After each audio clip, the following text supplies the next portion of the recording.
你是不是也常常觉得日子越忙越乱，钱越省越穷？想象一下，信用卡账单、房租催缴信息像雪片一样飞过来，你明明告诉自己这个月打死都不能乱花钱，可路过便利店那杯20块的奶茶还是忍不住买了。不是真的馋，而是盯着账单焦虑了一下午，就想靠这点甜缓一缓。或者为了赶周五的项目截止日期，终于把包包办完，可突然想起明天就是孩子生日派对，礼物没买，蛋糕没订。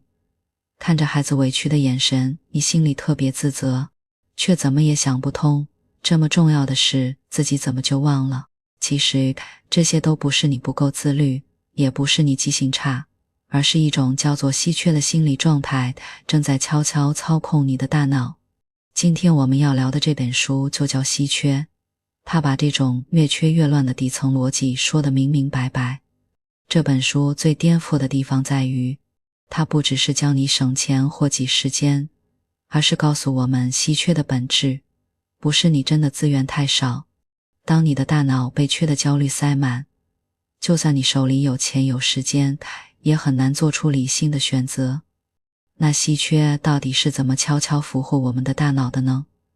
很多人都觉得稀缺就是没钱没时间，但稀缺这本书里的观点恰恰相反，还说稀缺不是你拥有的资源太少，而是你想要的比能有的多。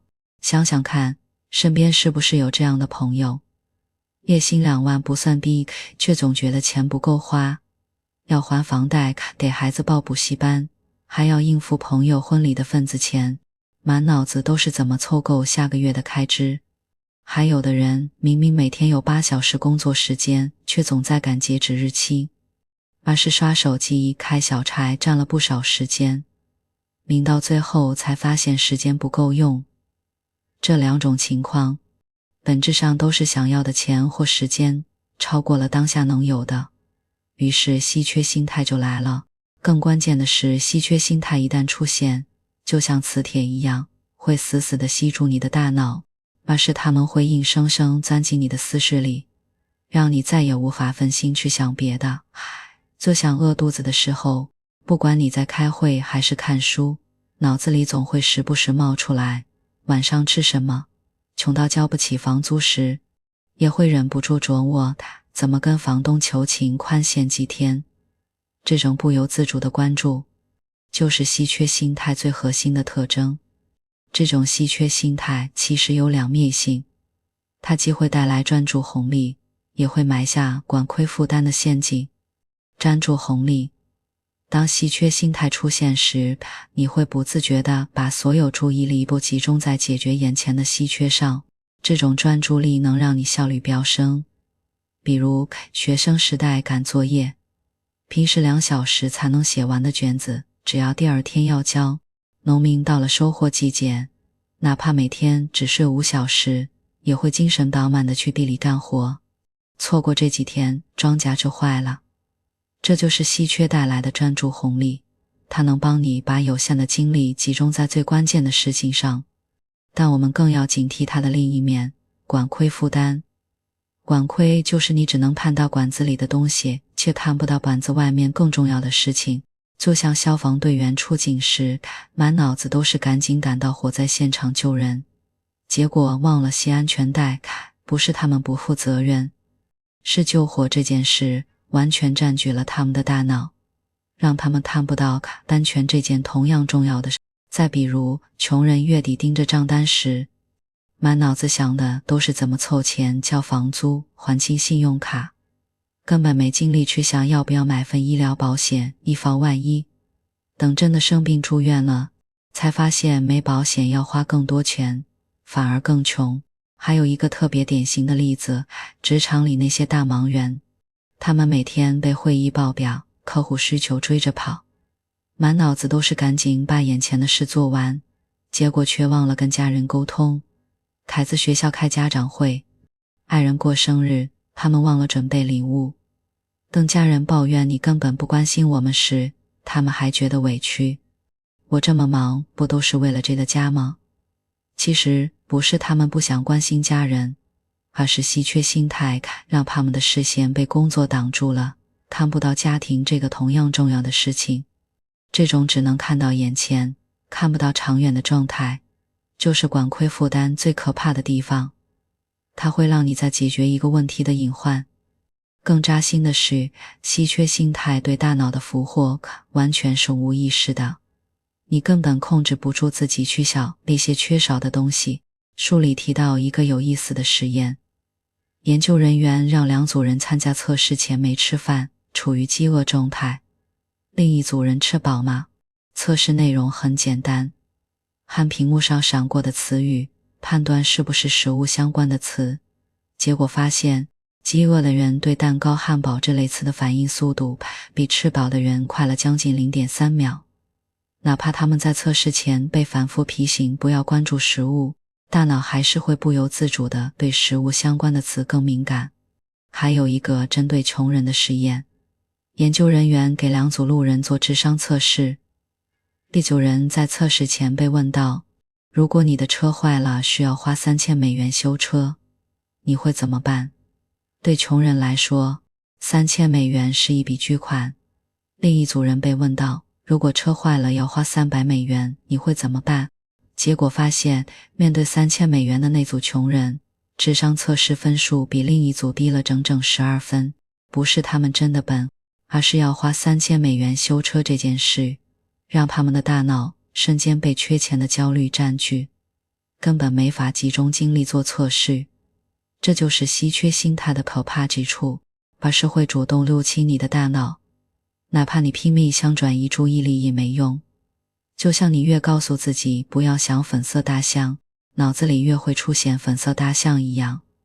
你越想不要想钱不够花，越会忍不住琢磨钱的事。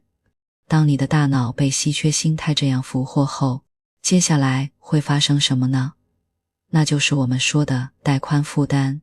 当你的大脑被缺这缺那的焦虑塞满时，你的认知能力和自控力都会悄悄下降，你会变得更笨、更冲动。这也是为什么很多人会陷入越缺越乱怪圈的核心原因。想象一下，你的手机同时开着导航、视频、微信，后台内存全满，点个图标都要卡半天。大脑的带宽被稀缺占满时，也会出现类似的卡顿。具体就表现为变笨和变冲动。作者在书里给的定义特别好懂，带宽就是你大脑的操作系统内存，它既包括你解决问题、逻辑推理、记住事情的认知能力，也包括你抵制诱惑、坚持计划、控制情绪的执行控制力。这2种能力共用大脑的内存，一旦被稀缺占满，剩下的空间就不够用了。我们先来说第一个表现，认知能力下降。说白了就是脑子胀不够了。它里有一个特别经典的实验，是针对印度的甘蔗农。大家知道，甘蔗农的收入很集中，一年就靠收获前卖甘蔗赚一笔钱，所以收获前大半年他们都处于缺钱的状态，收获后则暂时有钱。研究人员就趁这2个时间点给同一批农民做智商测试，结果特别明显，收获前时的智商得分比收获后有钱时低了整整10分，相当于一个普通人从正常智商降到临界低智商的差距，比一整夜没睡觉对认知的影响还要大。难道这些农民突然变笨了吗？当然不是。收获前的几个月里，他们满脑子想的不是怎么凑钱给孩子交学费，怎么买种子应付下一季，这像后台程序一样占满了大脑的认知内存，剩下的空间根本不够支撑他们好好做智商测试里的逻辑题、推理题。这说明什么？而是当稀缺占据了大脑的认知带宽，你连简单的逻辑思考都会变得吃力。就像你一边打电话一边算账单，很容易算错，一边担心迟到一边记会议内容，很容易漏重点。稀缺带来的认知负担会让你在本该做好的事上频频出错。再来说第2个表现，执行控制力减弱，也就是管不住自己变冲动吗？执行控制力就像大脑里的刹车，平时能帮你抵制诱惑，坚持计划。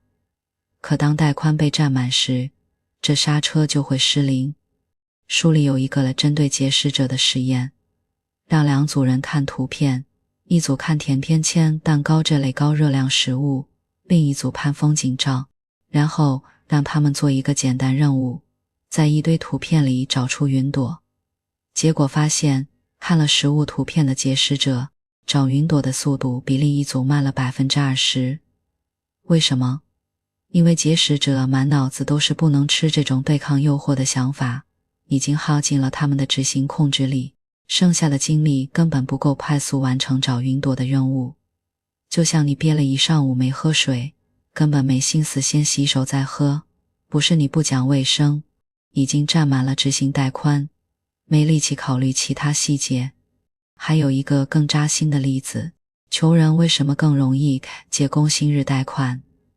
这种贷款利息极高，比如借100美元，2周后要还115美元，年化利率能到 391%。 按说谁都知道不划算，可很多穷人还是会借。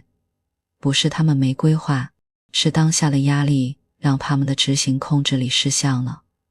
比如明天要交房租，手里还差200美元，满脑子想的都是先把房租交了，根本没力气去想2周后要多还30美元，万一还不上怎么办？这种冲动不是意志力差，而是带宽被占满时，大脑根本没多余的能量去坚持计划。更可怕的是，带宽负担会形成连锁反应，越缺越乱，越乱越缺。比如穷人因为带宽不够，忘了交电费，结果被断电，不仅要交电费，还要多交罚款。图新开通反而花了更多钱。大忙人因为带宽不够，漏了一个重要会议，事后要花双倍时间跟客户道歉补材料，反而更忙。这就像你走路时被石头绊了一下，手里的东西掉了。一件小事因为带宽不够没处理好，引发了一串更麻烦的事，其实就是在积累带宽负债。今天你因为稀缺欠了大脑的带宽，需要付出更多的带宽。而当这种负债越积越多，你就会慢慢陷入一个更难挣脱的困境。这就是稀缺陷阱。为什么越缺的人越难翻身？上一部分我们聊到带宽负担会积累带宽负债。今天因为稀缺漏做的事，做错的事，明天要花更多精力弥补。可大家有没有想过，当这种负债越积越多，会掉进一个更可怕的漩涡？这就是这本书里重点讲的稀缺。你为了解决眼前的稀缺，做的每一个应急选择，反而会让未来的稀缺更严重，最后陷入越缺越乱越缺的死循环。先给大家讲个书里最扎心的案例。这些小贩每天清晨会向高利贷借1000卢比，约合人民币90元，进一些水果和蔬菜来摆摊，一天下来能赚100卢比利润，但要给高利贷还50卢比利息。也就是说，他们每天净赚50卢比。按说，只要每天从净赚的50卢比里省出5卢比，200天就能攒够1000卢比，彻底还清高利贷，摆脱每天借钱的日子。可现实是，几乎没有小贩能做到。他们不是不会算账，也不是不想省钱，而是每天的眼前开支让他们根本没有这个余地。可能今天孩子要交10卢比的作业本费，明天要给生病的父母买20卢比的药，忍不住买了15卢比的饼。看似都是小事，可加起来就把50卢比净赚花得一干二净，只能第二天继续借高利贷。这就是稀缺陷阱最核心的特点。你用杂耍式的方式应对眼前的稀缺，看似解决了问题，就像小贩每天借钱保住了摊位，却因为利息永远还不清。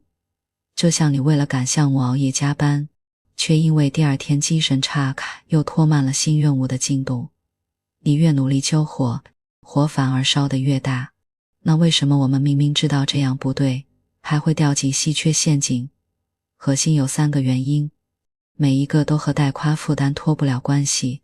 第一个原因，借用提前消耗未来的资源。这里的借用不只是借钱，还包括借时间、借精力。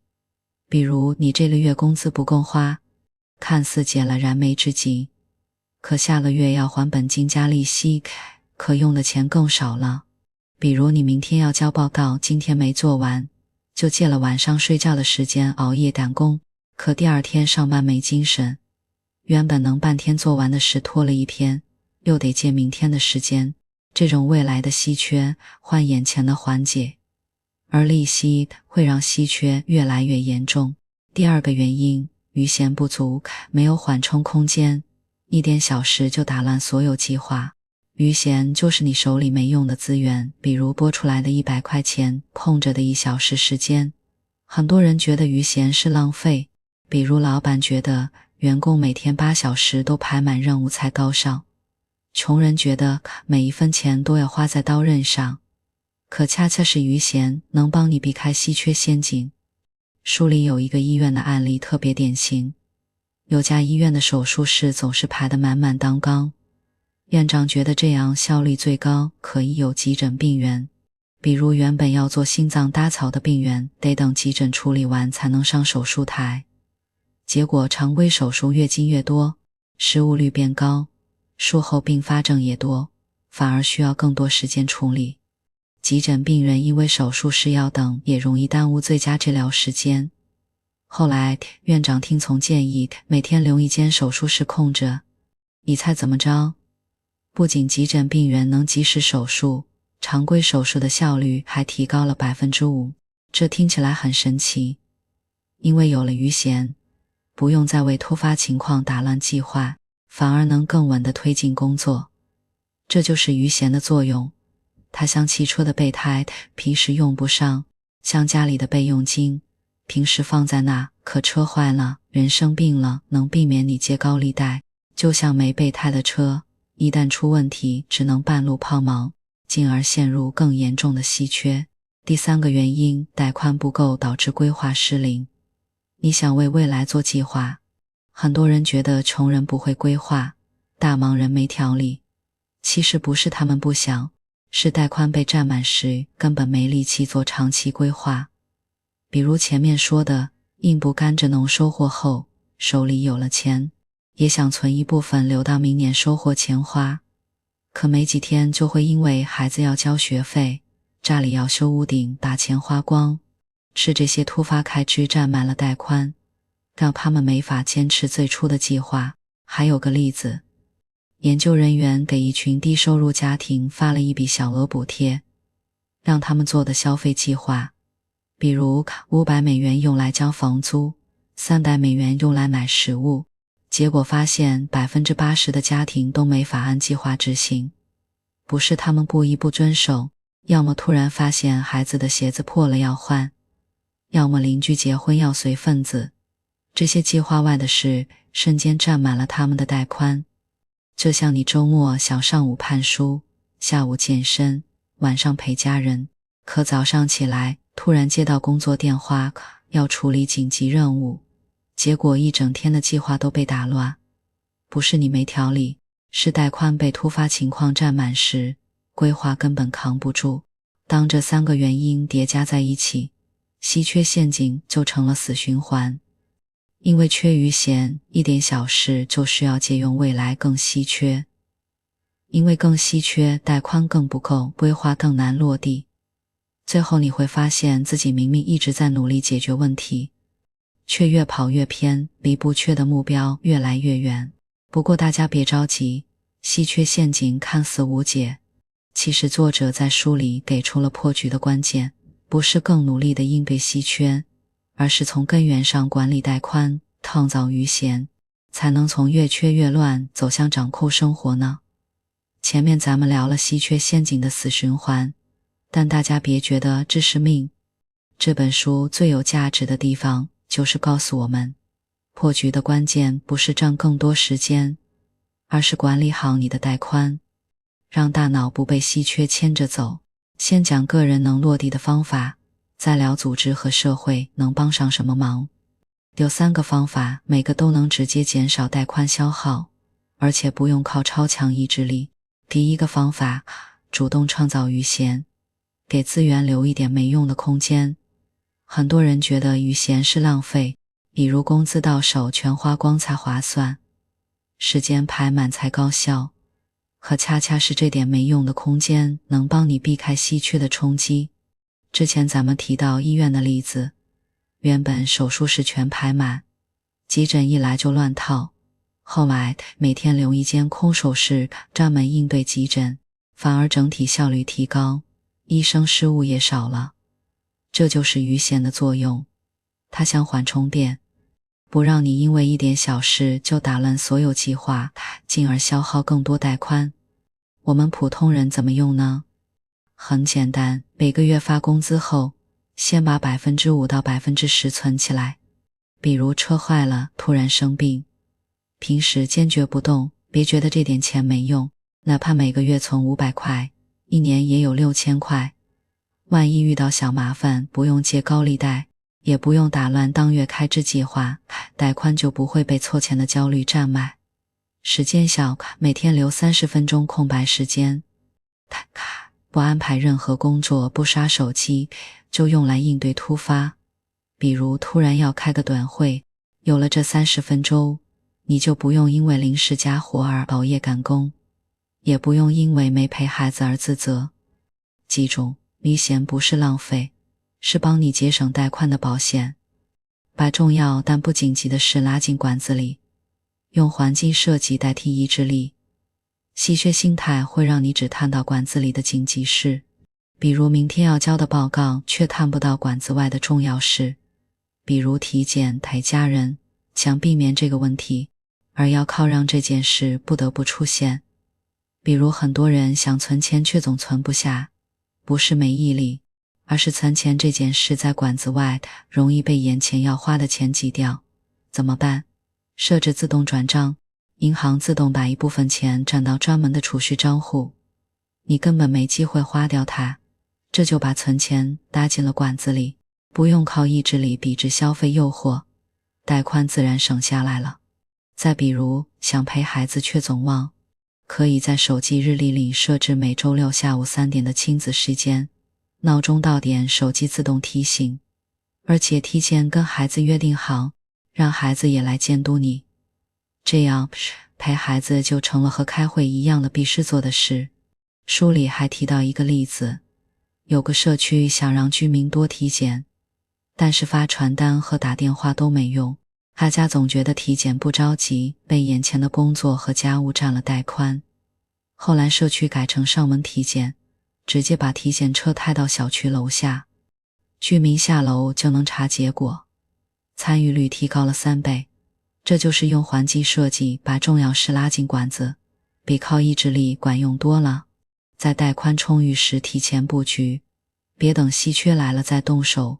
带宽充裕的时候，比如刚发工资，周末时间宽松，你的大脑没被焦虑占满，做的决定更理性。这时候提前做准备，能避免后续陷入稀缺。比如涨工资了，别等花习惯了再想着存钱，涨薪当天就把涨的部分的 50% 设置成自动储蓄。你还没来得及适应多花钱的生活，钱已经存下来了。要是等几个月再存，你会觉得少了这笔钱不习惯，反而难坚持。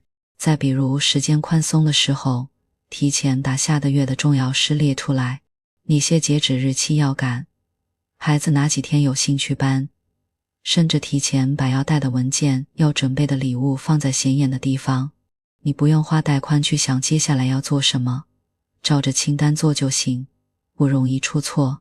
再聊聊组织和社会能做什么，那就是帮那些陷入稀缺的人减少带宽负担。对企业来说，比如谷歌给员工 20% 的自由时间，员工可以用这段时间做自己感兴趣的项目，不用赶 KPI。 结果 Gmail、AdSense 这些核心产品不是在自由时间里诞生的。为什么？因为员工不用每天被 KPI 追着跑，带宽充裕了，反而能想出更好的点子，效率更高。要是企业把员工时间排满，员工每天都在赶截止日期，带宽被占满，很容易漏做重要事，比如跟客户沟通、优化产品细节，反而会出更多问题，最后要花更多时间弥补。这就是陷入了时间稀缺陷阱。对社会来说，比如很多地方的福利政策申请表格要填几十项，他要跑好几个部门盖章，穷人本来带宽就不够，最后明明能拿到福利却放弃了。后来有地方改成简化表格，只填关键信息，结果福利申请率提高了 40%。 还有给农民的补贴，别让他们自己去政府申请，可以直接打补贴打到他们的银行卡里，不用跑手续，这样农民不用花带宽去想怎么申请怎么跑腿，能把精力放在种庄稼上，反而能赚更多钱，慢慢脱离贫困。最后总结一下破局的核心原则，别和稀缺硬刚。你不用逼自己更自律更努力，因为当带宽被占满时，意志力根本没用。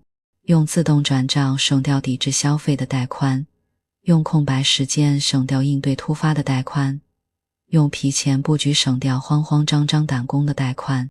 当你学会管理带宽，就会发现不是你缺资源，是你没让资源好好为你服务，是稀缺暂时遮住了你的能力。而当带宽不再被焦虑占满，你才能真正掌控生活，从越缺越乱走向越用越足的富足。聊到这儿不妨回头想想开头的那些场景。月底盯着账单失眠时，你是不是总怪自己不够自律，不够聪明？但看完稀缺就会明白，那些时刻的失控，不是你的带宽被稀缺占满了。这本书最让我触动的，不是教我们怎么赚更多钱，而是彻底颠覆了我们对稀缺和富足的认知。真正的稀缺从不是缺资源，真正的富足也从不是拥有多少，而是你的大脑能留出多少空间，装下生活里的从容和快乐。你看那些能把日子过稳的人，未必是赚得最多、时间最充裕的，而是他们懂得给带宽留白，不用为了突发开支慌神，每天留一点空白时间，不用为了临时任务熬夜，把陪家人做体检这些事变成像上班打卡一样的习惯，不用靠意志力去挤时间，只是悄悄管理好了带宽，就把越缺越乱的日子过成了越用越顺。其实我们每个人都能做到，有空了才开始改变，从今天起做一件小事就够了。比如现在打开手机，设置一个每周六下午3点的闹钟，让这个时间像开会一样不能被挤占。比如明天发工资，先转50块到一个专门的备用金账户，告诉自己这笔钱只救急，不花在日常。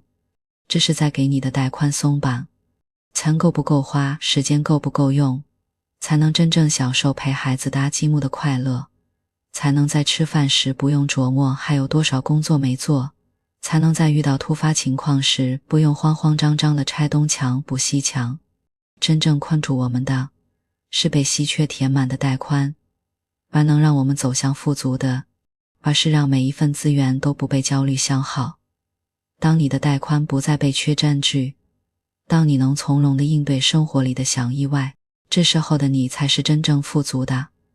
希望我们都能从管理好每一分带宽开始，把日子过成自己想要的样子。